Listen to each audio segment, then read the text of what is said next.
Welcome back, everyone, to Issues of Faith. We are talking with Clay Stauffer, who is the pastor at Woodmont Christian Church, and he's just written this book, Preaching Politics. It's endorsed by all kinds of people. You have Bill Haslam, Bill Frist, Jim Cooper, all kinds of people. So really well reviewed. Lots of people endorse it. And as we were going to break, all right, we said Jesus is claimed by both sides. Both sides say Jesus would support this point of theirs or that point of theirs. When you hear someone claim, well, Jesus is on my side, what do you say? Yeah, it's fascinating. You know, conservative Christians, you go back to the, the moral majority, guys like Jerry Falwell, Pat Robertson, they claim that they're the only Christians. And then you go to the other side and you have guys like Jim Wallace, the editor for Sojourners, who is liberal, more progressive. They claim that Jesus is on their side. Jerry Falwell was just as passionate about his views on homosexuality as Jim Wallace is about his views on on poverty and racism. And so they both can't be right. And so it's always just been amazing to me that each side claims to have Jesus on their side. And I think that ministers are called to not just cater to one political party or one group, but to challenge them through the lens of the gospel. I mean, Jesus challenges us, challenges people, and still challenges people, and one side does not have a monopoly on the truth. And what is our big challenge? How would you challenge people on both sides with our culture today? Two things I would say. One is that people need to learn to think for themselves. They need to not just accept what's been passed down to them from their family or their parents. They need to be well-read and think for themselves. It's a soundbite culture. It's a shallow culture. People don't take the time to read anymore.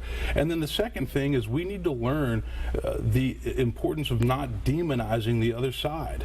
That just because you disagree with somebody, it used to be you could disagree with somebody, but you were still friends. Now it's, you disagree with somebody and then you got to discredit them and say, well, they're a horrible person because they feel this way, and that's dangerous, and that starts. Just watch this presidential election. It's very toxic, and it's going to continue to be toxic.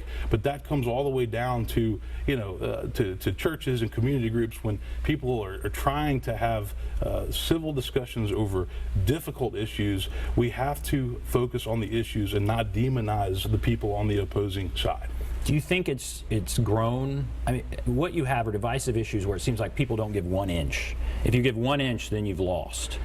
And do you think it's always been that way, or it's getting worse, or where do you think we are in that regard? Well, you talk to a guy like John Meacham, who's a historian, has written some great books on some of our presidents. And he says that the partisanship has always been there.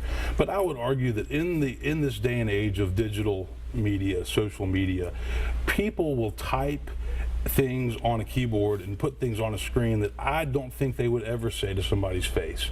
And so as we've moved away from face-to-face conversations, there's a certain cowardice of, well, I can just post something and stir the pot that way. So I think that the social media has ramped this up a lot, and now we pull excerpts from speeches and say, well, this is what the person said, but we don't look at the context of the speech. And that's played both ways. Soundbite culture, social media culture, and people, they hear what they want to hear. And some of these hot button issues, and there's several, you can pick one, do you feel like they're overshadowing maybe more important issues?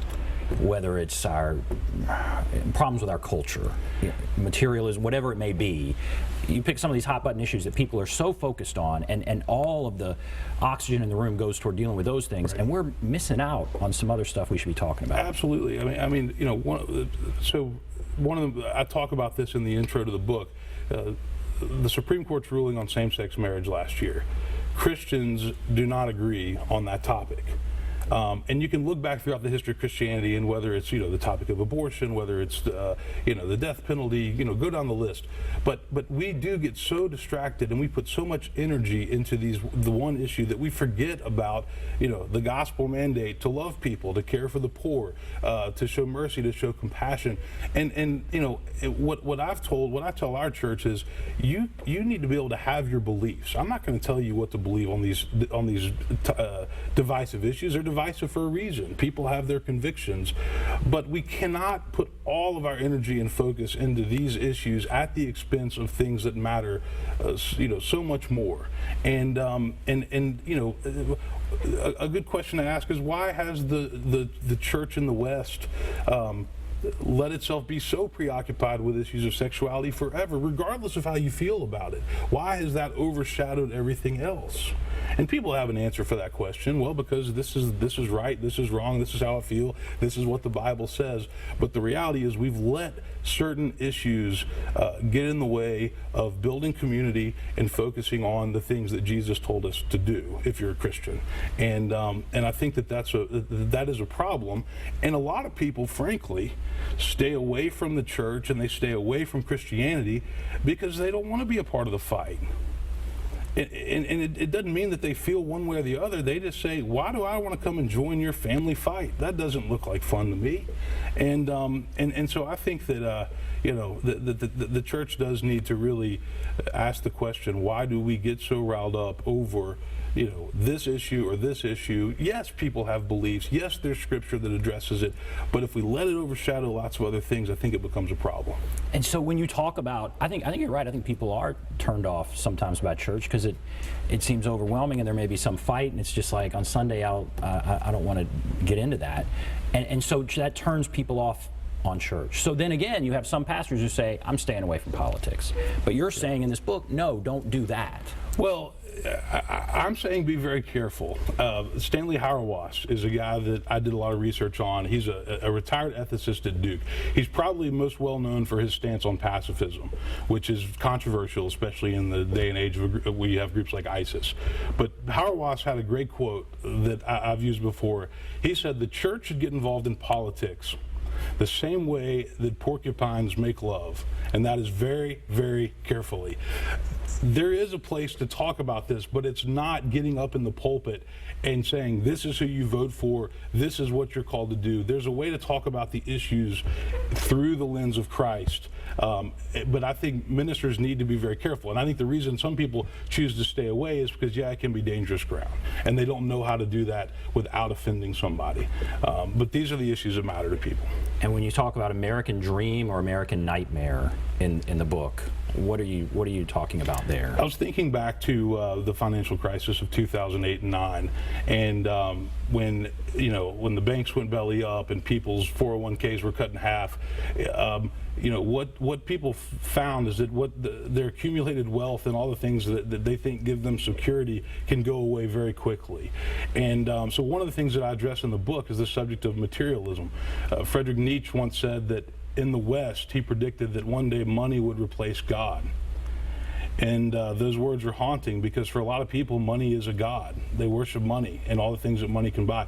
We live in a shallow culture where people will view your self-worth based on your net worth. How much do you have? Where do you live? What do you own? And we don't take the time to get to know people for who they are on the inside, which is what Jesus was all about, was getting to know what's on people's hearts, not what's on the outside. And so I think that we do live in a shallow culture in many ways, and I think that people don't take the time to get to know people for who they are, but rather judge people by what they have, where they live, what they're worth, and I think that kind of becomes the scoreboard in our culture, and I think it's a little bit sad. And a good church can help us see beyond that. That's what a church should be doing. Absolutely. Our church is right there in Green Hills, and we're right next to all those stores. I mean, look at the Green Hills Mall. It's growing all the time. We're right there in this commercial hub, but we have to remind people that you can't define your life based on your stuff. And the other thing, Jesus, talk about politics, Jesus did have a heart for the poor. Now, where people disagree is, well, how do you help the poor? Handouts versus work. Teach a person to fish, give a person a fish. But I think we are to remind ourselves that there is something more meaningful in life than just the things we own. And if we constantly turn to money and possessions as our source of meaning, we're going to be disappointed and we're going to remain restless. Now, we don't have a lot of time left, but you wrote this book prior to the two nominees that we now have being known. Right. So does that change anything? Well, this book actually was published in March, right around Super Tuesday, and so when I finished the manuscript, no, I did not know who was going to evolve as the nominees, and this election is it's fascinating. It's some would say depressing. Like I said earlier, there's going to be people that choose to vote against somebody as opposed to for somebody. But what we're seeing unfold on the national stage is exactly what I'm talking about. This toxicity, this lack of civility, the constant attacks, divisiveness, and frankly, we, in terms of the two major candidates, we have two people that have very high unfavorable ratings. Neither one of them are that well liked, and so people don't know what to do. But I think it ended up being timely, and it's definitely timely. Thank you. I mean, we could talk about it forever, but thank you very much. Yeah. Preaching Politics. I encourage you to get it, read it. Very interesting. Thanks very much for being with us. Thanks for having me. Thanks everyone for watching Issues of Faith.